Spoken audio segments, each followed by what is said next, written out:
네, 시사 맛집 공덕포차 시즌3 시작하겠습니다. 안녕하세요. 저는 한겨레 홍채경하고요. 네, 우리 안녕하세요. 장성 제가 소개해드릴게요. 네. 장성철 대구 가톨릭대 특임 교수님 모셨고요. 네, 김성회 열린민주당 대변인님 모셨습니다. 네, 안녕하세요. 먼저 근데 김 작가님께서는 그리고 시사저널 선정에 2021년 차세대 리더 100인에 뽑히셨다는. 아니, 장 교수님 어떻게 되셨어요? 왜 안 뽑히셨어요? 제가 추천했어요. 아, 진짜요? 네. 아. 그래서 별로 전 감흥이 없고 그래서 뭐 제가 근데 차세대라는 게 말이 됩니까? 내가 지금 나이가 반백인데. 지금 몇 살이세요? 반백이요. 반백이요? 네. 만으로는 48인데요. 네. 의미가 있습니까? 진짜 그러니까 동안이시다. 우리 교수님은 진짜 선정이 안 두분 다 되신 진짜 이유가 너무 진짜 저긴 만으로 100이 넘어가, 반백이 넘어갔거든요. 이제 그러면 이제 그럼 리더로 윤희숙 의원도 같이 뽑혔지. 아, 그래요? 예. 근데 하여튼 저는 윤희숙이 저보다 한 살 어려요. 아, 그래요? 하나 어리지. 나 지금 그건 지금 깜짝 놀랐어. 그분은 굉장히 연배신 줄 알았는데 아니구나. 그분도 만으로 하면 이렇게 49일 거예요. 49. 아, 그래요? 전 심지어 이런 거리에서 방송을 한 적도 있는데 저보다 연세가 덜 되셨을 거라고 정말 아니구나. 나보다 한 살 많긴 하고 어쨌거나 같은 연배일 거라고 생각도 못했습니다. 7자네, 7자. 여기까지 하여튼 하시죠. 영광입니다. 영광입니다. 여기까지. 오늘 우리 또 갈 길 멀어요. 너무. 원래 오늘 사실은 첫 번째 주제가 그 이재명 후보의 국감 어땠나 이거였어야 되는데 웬일인지 민주당은 항상 뒤로 밀리는 이 기분. 또 윤석열입니까? 그러니까요. 이 진짜 완전 초대박 망언을 윤석열 후보가 또 하셔가지고 이거 진짜 이거 굉장히 큰 회오리 바람 같은 망언이 이거는 그냥 망언 제조기의 그냥 망언 중에 하나다라고 보기에는 굉장히 규모가 커서 좀 심각해 보이는데 이 전두환 전 대통령 보통 우리가 전 대통령이라고도 안 하고 전두환 씨라고 부르는 이 전두환에 대한 옹호 발언을 했는데 이거 좀 어떻게 보셨어요? 김성애 차세대 지도자님께서 먼저 여쭤볼까요? 네. 차세대 지도자님 어떻게 보셨나요? 지도자님 어떻게 전대가리. 전대가리? 뭐 그렇게까지 문어발 뭐 하고 싶은 제 방송도 아니고요, 어차피. 네, 알겠습니다. 노란 딱지 받아도 내가 받는 것도 괜찮으시겠죠? 아니고. 네. 뭐 프로그램 잘리면 뭐 어쩔 수 없죠. 네. 잘리면 안 되잖아. 지금 출연료가 우리 받아야 되는. 근데 제일 많은 출연료. 예, 여기가 이제 시간당으로도 그렇고 볼륨으로도 그렇고 최고 출연료이기 때문에. 바로 수익 조절해요. 그러니까 이거 폐지당하면 안 돼. 전두환 씨. 네. 전 이등방문 씨 얘기를 좀 할 수밖에 없겠습니다. 네. 이등방문이라고 우리 방송 굉장히 보시는 오래전으로 가네요. 청년분들 아시는 분 이토 히로부미. 네. 이토 히로부미를 제가 이제 설명을 하는 거예요. 예를 들면 이토 히로부미가 한국의 총감이었나요? 예. 총통인지 통감인지 하여튼 와서 한국을 지배한 걸 빼놓고 보면 네. 일본의 양원제도 도입을 하고 그 다음에 일본의 내각제를 또 도입한 분이기도 하고 초대 총리로서 어떤 그 일본 정치의 근대화의 틀을 만들었던 분 아닙니까? 이런 분한테 참 배울 게 많다. 네. 라고 얘기하는 한국 정치인을 본 적이 있습니까? 없거든요. 그러니까요.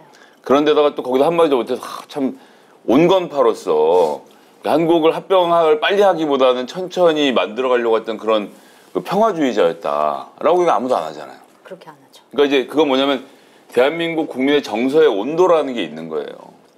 그러니까 이토 히로부미 예를 들어서 정치가 어떻게 돼야 된다는 얘기를 우리가 안 하는 것은 그의 업적을 모르기 때문이 아니라 그 얘기를 가지고 한국 사람들한테 하기 부적절하다는 거거든요. 근데 윤석열 씨와 그 주변에 있는 사람들의 온도가 이렇게까지 다른 줄은 몰랐습니다.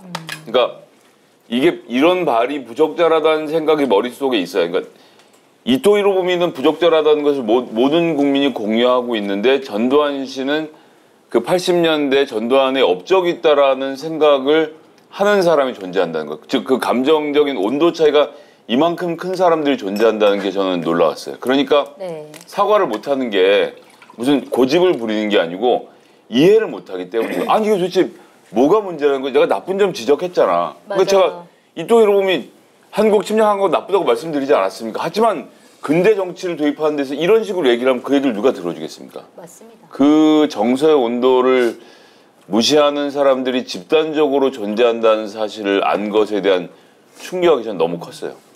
중앙일보에서는 막 괴로워했대잖아요. 윤 전 총장이 그런 얘기한 다음에 엄청 괴로워가지고 포금하고 내가 왜 진짜 이랬을까 그랬을까요? 모르죠. 그거는. 중앙일보에? 중앙일보 오늘 그게 났던데. 괴로워했대. 왠지 믿을 수 없는 기사인데 근데 장교님이 보시기에 좀 더 남달랐을 것 같아요. 네. 저는 정권 교체를 원하는 사람인데 네.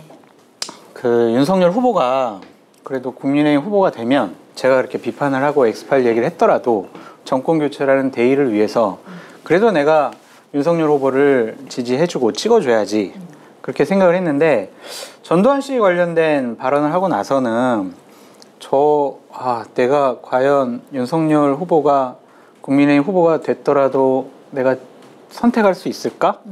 라는 정도의 회의감까지 느꼈어요. 네. 모든 전직 대통령 공과가 있다라고 많은 사람들이 얘기를 하잖아요. 네. 그런데 전두환 전 대통령 같은 경우에는 좀 나이가 많으니까 전 대통령을 할게요. 전 대통령 같은 경우에는 공을 따질 수가 없다. 왜냐? 네. 우리 대한민국 국민을 죽였잖아요. 그렇죠. 엄청 그거는 용서할 수가 없는 일이에요. 네. 총뿌리를 겨누고 죽였잖아요. 몽둥이로 때려 죽이고. 네. 그런 사람을 어떻게 우리가 공과를 따질 수가 있겠습니까? 그 사람이 있었던 시절에 정치가 좋았다? 배울 점이 있다? 그렇게 생각하는 것 자체가 이거는 부적절하다라는 표현이 너무 점잖은 것 같아요. 그래서 저는 윤석열 후보가 그런 말 한 것도 정말 문제고 그 이후에 보여줬던 대응, 네. 태도 이런 것은 더 큰 문제다라고 말씀드립니다. 그래서 오늘 이제 거의 뒤늦게 이틀 뒤에서야 처음에는 뭐 내가 뭘 잘못했냐 약간 이런 태도였다가 하도 이제 주변에서 뭐라고 하니까 오늘 이제 유감을 표명하고 그 다음에 이제 광주 학살 그 피해자들에게 이제 송구하다라고 이제 머리를 숙였는데 이 뒤늦은 사과는 좀 어떻게 보셨어요? 그래서 조금 전에 말씀드렸지만 평소에 주변에 있던 특히나 그런 검찰 혹은 법조계 혹은 본인이 속한 아크로비스타 그룹의 고위까지 올라온 호남분들 중에서 일부는 아마 그런 얘기를 한 사람이 있었을 거예요. 굉장히 보수적인 입장에서 또 이제 본인의 출신에서 보수가 되려면 더 강하게 이야기해야 되는 게 있잖아요. 네. 예를 들면 국민의힘에 가 있는 김문수 씨라든지 막 이런 이제 소위 말하는 옛날 운동권 출신들이 더 과격한 이야기를 하는 것과 마찬가지 맥락에서 그런 이야기를 하는 호남분들이 주변에 있었을지 모르겠지만 그렇지만 계속 말씀드리는 것처럼 우리가 일본 침략자에 대해서는 공과를 따지지 않는 것처럼 전두환이라는 살인마에 대해서도 그걸 따질 수가 없는 건데 이 정도는 따져볼 수 있는 거 아닌가? 라는 생각을 사흘 동안이나 했다는 것은 그럼 그 얘기는 거꾸로 하면 뭐냐? 그 참모들도 반이 나뉜다는 얘기예요. 네, 참모들에서는 계속 근데 푸시를 하지 않았을까요? 그렇지 않아요. 저도 취재를 해봤는데 네. 그 구체적으로는 김건희 씨하고 또 모 인사 이렇게가 굉장히 강하게 사과를 하자라고 이야기를 했고 네. 사과를 하면 기세에서 밀린다라고 반대했던 그룹도 존재했다는 거예요. 아니 그리고 다 사과하자는데 윤석열 혼자서 버텼다 그러시면 윤석열 더 이상해지는 거예요. 아니 근데 저는 더 이해가 안 가는 게 인스타그램에서 돌사진에서 돌잡이 할 때 사과를 찍는 사진을 올리면서 농담식으로 윤석열은 사과를 좋아했다 그럴 때부터 그거 진짜 말 안 되지 않나요? 약 올리고 엿 먹으라는 거죠. 그러니까요. 엿 먹으라는 소리 써도 되나? 조롱하는 거예요. 그게. 갱년 드시라고 갱년. 조롱하는 거죠. 그걸 호박엿 보고 누가 윤석열 후보가 돌 때 돌잡이 한 게 사과 와 그렇게 생각할 수는 어딨어요. 대부분 많은 사람들은 네. 사과 같은 소리 하고 있네 이렇게 얘기를 들을 수밖에 없잖아요. 아니 그거 진짜 피해자분들한테는 피해자분들이 만약에 그걸 봤다고 생각해 보세요. 얼마나 가슴 무너지고 원통한 일이에요. 그거는 정확하게 소위 말하는 일간 베스트의 정서죠. 그러니까 관을 앞에 놓고 택배요라는 이 게시글을 달았던 자들이 무슨 전라도의 사과야 네. 라는 정서를 표시한 게 아니라면 어떻게 해도 이해할 수 없는 일이었고요. 그 다음에 청년층과 소통한다라고 인스타그램을 하는 것이지 철없는 애처럼 굴어서는 안 되거든요. 그러니까 그런 것들이 모니터링이 되지 않는 시스템 잘못해서 올릴 수 있죠. 그러면 기획이라니까. 그거 누가 올린 거예요? 아는데 그건 얘기를 못하겠어. 금기어예요. 금기어. 누군지 알겠네요. 그 캠프에서 절대로 이름을 얘기하면 안 되는 사람 쪽에서. 누군지 짐작이 됩니다. 말해버렸네. 근데 어떻게 하면 좋지? 아이고. 아니에요. 깜짝이야. 아니 근데 몰라. 그거는 올릴 수 있는 사람이 사실은 특정이 돼요. 왜냐면 그분의 어린 시절을 알 몰라요, 수 있는 사람이 저는 있으니까. 몰라요. 근데 예를 들어서 그러면 그 윤석열 후보의 그 사과가 진정성 있다고 보세요? 억지로 한 거죠. 그러니까 유감이라는 자꾸 사과를 하는 사람들이 유감이라는 단어를 쓰는 게 정말 저는 유감이에요. 유감이라는 단어는 거의 어떠한 뉘앙스냐면 나 사과하기 싫고 나 잘못한 거 없는데 주위에서 하도 사과하라니까 그냥 내가 한마디 해줄게. 그냥 유감. 이거 일본 사람들이 우리나라 뭐 야 너희들 일제침략 35년 사과해 그럴 때 맨날 통서 개념, 유감 이런 거 쓰던 거였거든요. 네. 그런 걸 쓴 거 자체는 사과할 생각이 없었다. 반성문은 제가 진짜 잘 쓰는데 저한테 물어보면 잘 써주는데. 하나 써줘. 사과의 ABC를 아시는군요. 아 제가 뭐 기가 막히게 합니다. 예전에 한겨레 신문에 모 기자 도와주다가도 한번 사과문 길게 쓴 적이 있었는데. 아, 그러셨어요? 네. 그래 최근에 보니까 논란이 됐던 사람이 굳이 안 하셔도 될 말을. 윤석열 후보 말고 내가 그만큼 한겨레를 사랑했다고. 감사합니다. 김선호 우리 탤런트 있잖아요. 네. 뭐 여자친구랑 무슨 관계 때문에 논란이 됐잖아요. 그 사람이 썼겠어요. 그 뭐 연예기획사에서 써줬겠지. 사과는 그렇게 해야 된다. 이유 불문하고 잘못했습니다. 딱 이해되지 6글자만 얘기하면 돼. 네. 잘못했습니다. 딱 6글자만 얘기하면 되거든요. 근데 거기다 대고 뭐 사실은 제가 그 뜻이 아니었고요. 이 뒤에 문맥을 보면 이겁니다. 아, 제가 무슨 전두환 독재 정권을 옹호합니까? 아닙니다. 이거는 사과로서 아무 소용이 없어요. 성립되지 해명을 않는다. 하는 거. 왜 웃어요? 아니 그러니까 그 말씀이 맞아서 전두환의 독재 정권은 옹호한 바 없지만 전두환의 통치술은 옹호했다 이런 얘기를 하고 싶은 거잖아요. 정치를 옹호했죠. 예, 그러니까, 그러니까. 그 통치술 정치. 그래서 이준석이 난 그건 얘기했잖아요. 정치라고 보지도 않아요. 통치술이지. 그러니까 이준석이 그건 통치지 정치가 아니다라고 얘기를 했는데 그 윤석열 그랬어요? 네 그런 얘기를 했더라고 이준석 대표가. 네. 이준석이랑 뭐가 맞네. 아 이준석 대표님이랑 반말을 친하지도 않은 사이인데. 직책을 꼭 넣어주시고요. 네. 캠프 분위기는 어때요? 캠프 분위기는 어제 저녁에 수요일이지 화요일 날 이제 그 월요일 날 그 얘기를 했나? 화요일 날 오전에 얘기를 했나? 하여간 뭐 화요일일 거예요. 화요일이죠. 화요일. 네. 수요일 날 그쪽 사람한테 물어봤더니 큰일 났대. 그래서 왜 밤새도록 설득했는데 사과 안 하겠다 그러는데. 심각하네. 뭘 잘못했는데 막 이랬다는 거예요. 수요일 날 그냥 넘어갔잖아요. 근데 오늘 아침에 캠프에 여러 이제 의원들이 모여가지고 이거 안 된다. 심상치가 않다. 사과해야 된다. 네. 라고 의원들이 총의를 모아가지고 후보한테 이제 얘기를 했다. 네. 라고 저는 전달을 들었고, 그것과 관련해서 어쨌든 윤석열 후보가 뭐 마지 못해서라도 일단 유감 표명한 거는 사과 안 한 것보다는 낫긴 한데, 저는 이게 경선보다 본선에 영향이 클 것 같아요. 그다음 국민의힘 계열의 당대표라든지 비대위원장이 호남의 마음을 열기 위해서 얼마나 노력했습니까 진짜. 무릎 꿇고 눈물 흘리고 그러니까요. 계속 한번 찾아가고 네. 찾아가서 또 물병 세례 맞고 그래도 잘못했다고 했고 그리고 지지 그렇게 해서 올라가고 있었는데. 이만큼 올려놨잖아요. 그러니까요. 이걸로 그냥 물거품 된 거예요.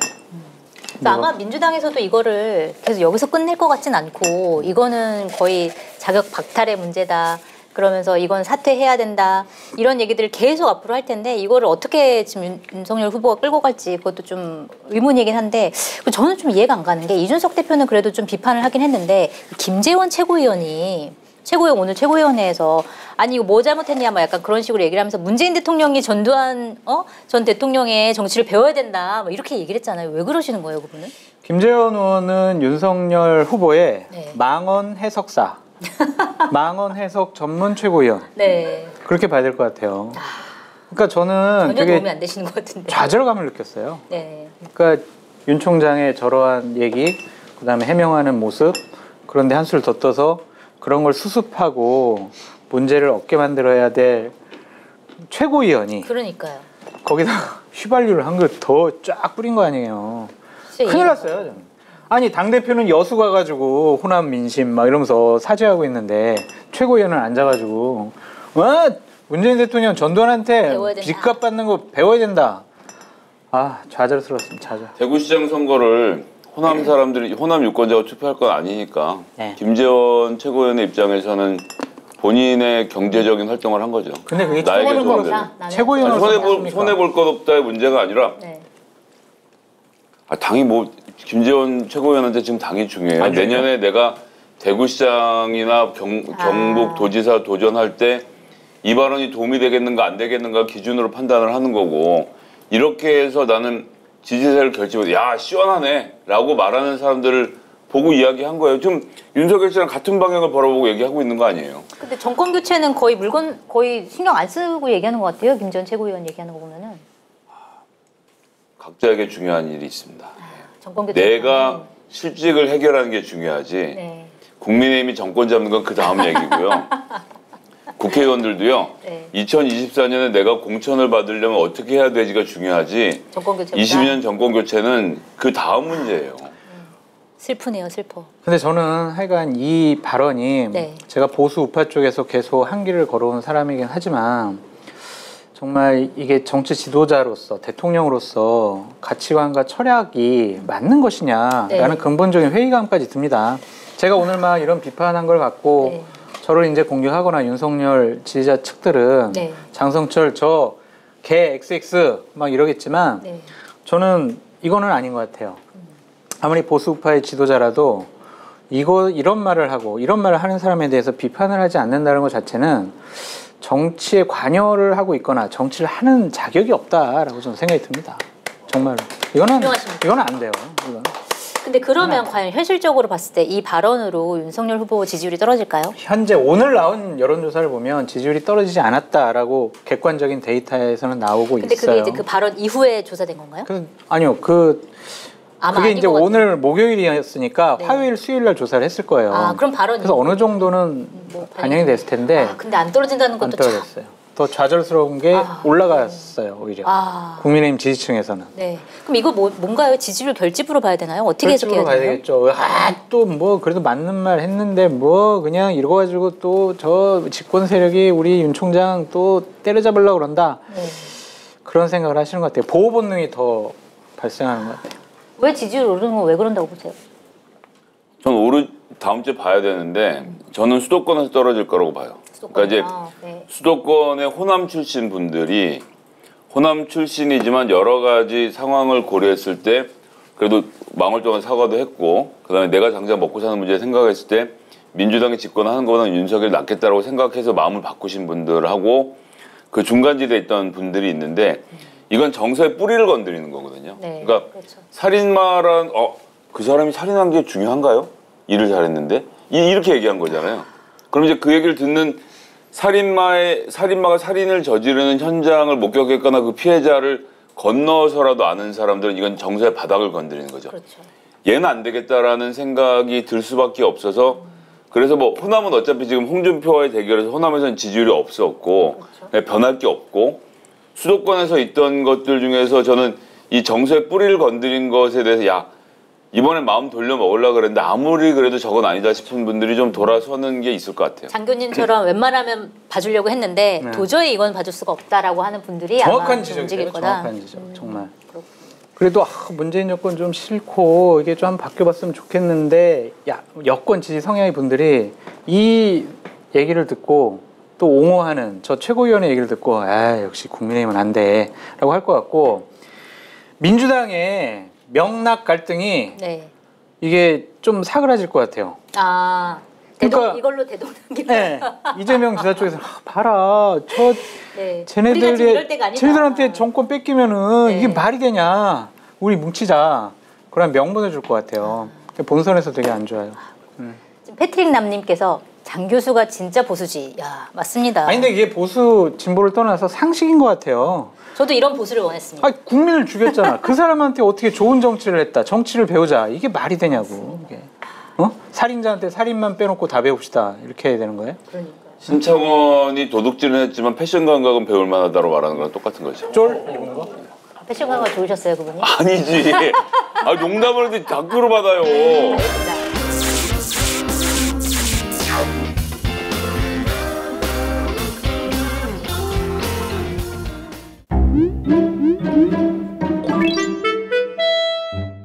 큐! 네? 한겨레 TV가 쇼핑몰을 열었다고요? 마켓 단위가 잘 되면 제 출연료 올라갑니까?